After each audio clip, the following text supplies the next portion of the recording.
Hi, welcome or welcome back to my channel. I'm Caitlin and I read books. Today I'm going to talk about all the books I read from June to December. I have 17 books to talk about. The first book is A Little Life by Hanya Yanagihara. I no longer own this because it is evil and I didn't want it in my home. It revolves around a sad, sad man named Jude and his horrible, miserable little life. Any single trigger warning you could think of, it's in this book. I wrote a review about it on my Goodreads. I'll put it right here and you could pause to read it. That has more substantial thoughts. Just read the Wikipedia page. You'll feel just as ill afterwards. Or go watch The Human Centipede. I think you'll have the same adverse reaction. Okay, next thing I read to cleanse my palette was the Fairy Tale Fan Club by Richard Ayoade. I actually listened to this on audiobook and it's narrated by Richard Ayoade, his wife, Lydia Fox, and Wes Anderson. It's very cute. It's very cheeky. It's very British, whimsical. It's very clever. I had a good laugh. Ayoade and his wife narrate all of the fairy tale creatures. Wes Anderson narrates a character named Cecily, I believe, who works for the Fairy Tale Fan Club. So it was cute. I'd recommend it to a child or an adult. The next one I'm really embarrassed that I read. Lights Out by Navessa Allen. Okay, hear me out. Okay, if you don't know what Lights Out is about, good. Skip this part. Go to the next book. Oh, you're still here? Okay. Well, Lights Out is about a woman named Allie. She's a trauma nurse and she's obsessed with those TikTok videos of men in masks doing thirst traps. And she's especially obsessed with one creator. And she comments on his videos all the time, like, please break into my house. I love you, or whatever. And the creator sees it and he's like, bet. Because it turns out he actually is obsessed with her because his roommate used to. Okay, there's children outside my house. And I think they're playing with firecrackers. Anyway, he breaks into her house and she's like, wait, kinda into it. So he just keeps stalking her. I did listen to this on audiobook and the voice actors were phenomenal. They were really good, and I think that's the only reason I was able to finish this book because they were very entertaining. Here's another little review. We're on my Goodreads.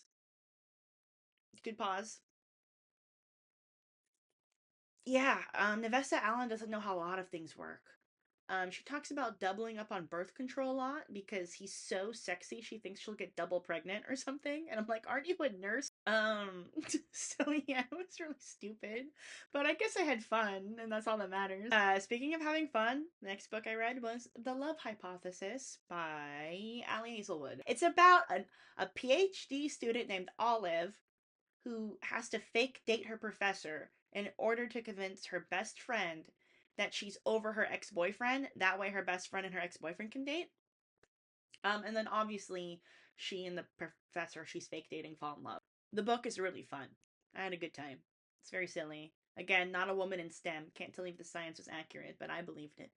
Next book I read was Small Boat by Vincent Delacroix. It's based off of a real life event in 2021 where a dinghy boat capsized in the English Channel and it killed 27 people. And it was due to the Coast Guard operator not doing anything about it despite getting several calls of distress. So it's based off that event, and this whole book is in the perspective of a woman who worked at the Coast Guard. She's the one who got these calls and did nothing about it. And it's entirely from her perspective. But I had a really hard time reading it because it was very stream of consciousness. I don't have the physical copy anymore, else I'd show you, but an entire page would just be one run-on sentence because it would just be her thoughts. And I have a hard time reading the stream of consciousness books. I get lost. But I also found it very repetitive because it was just the police officer asking her the same questions over and over again and her giving the same answers over and over again, just kind of in different ways.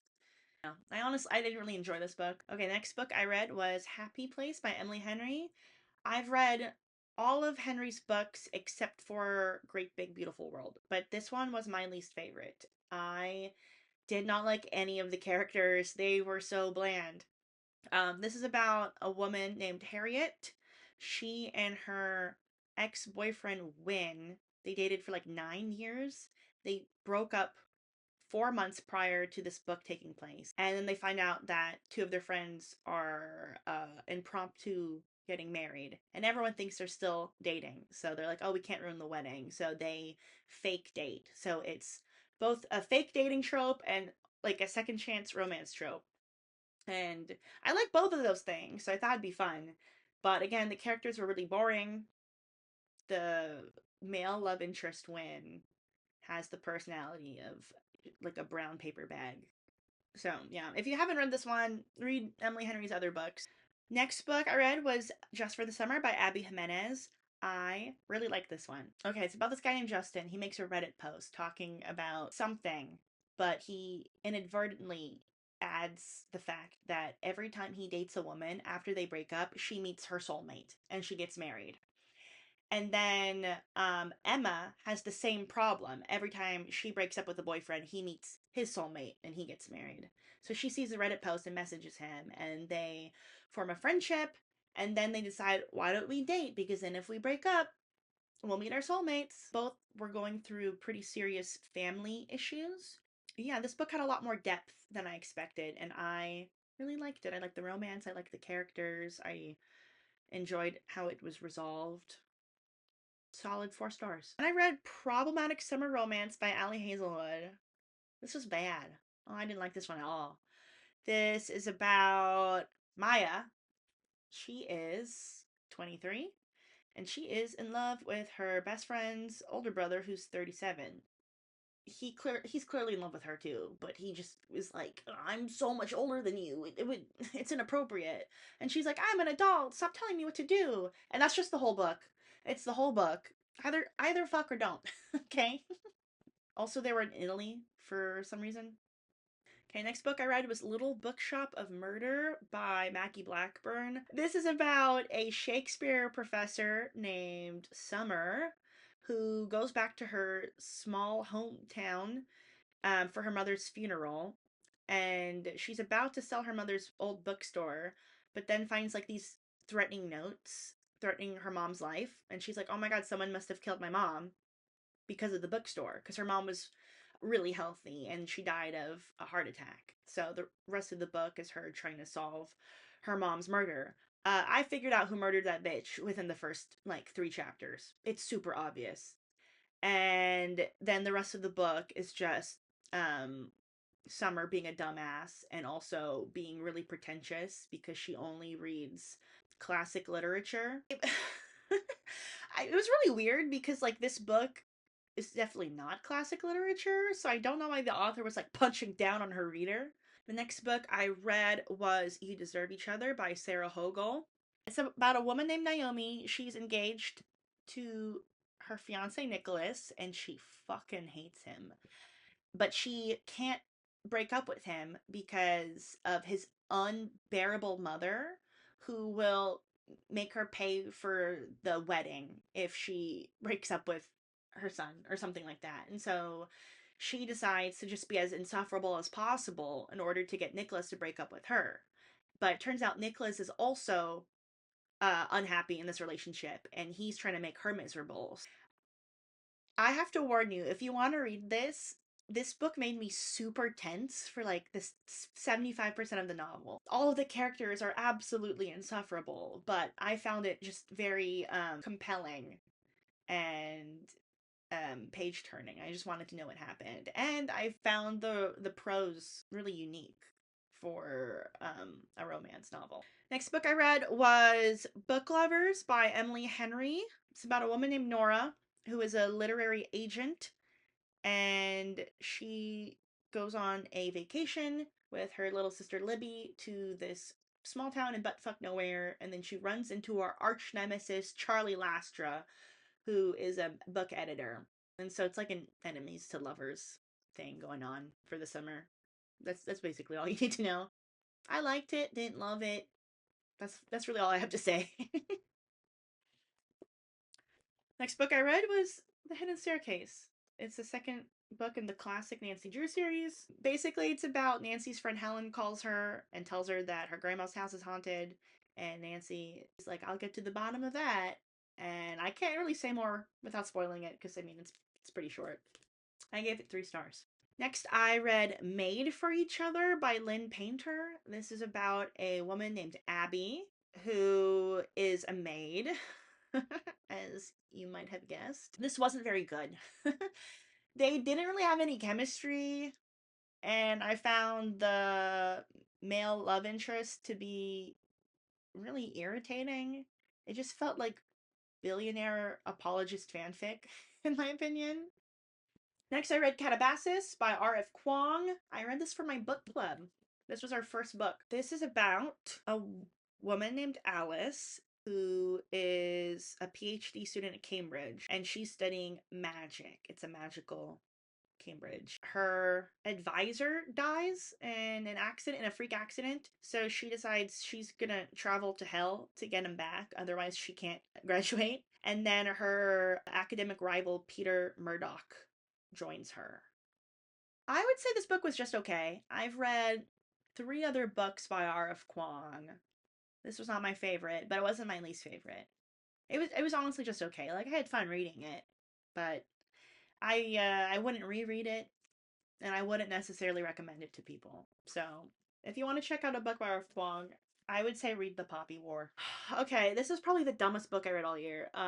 Willing Prey by Ali Oleander. Again, just poor execution of my own free will. About a woman named Claire who just got divorced, and her ex-husband's boss hires her to live in his mansion and let him hunt her for a month. Like he'll chase her in the woods and then have sex with her consensually. And then obviously they fall in love. Like, I don't know what else there is to say. Yeah, and it wasn't good. I don't know why I'm supposed to find a 40-year-old man who's never heard of aftercare appealing. If you jacked it or kickbacked it to this book, I'm not gonna judge you, baby. All right.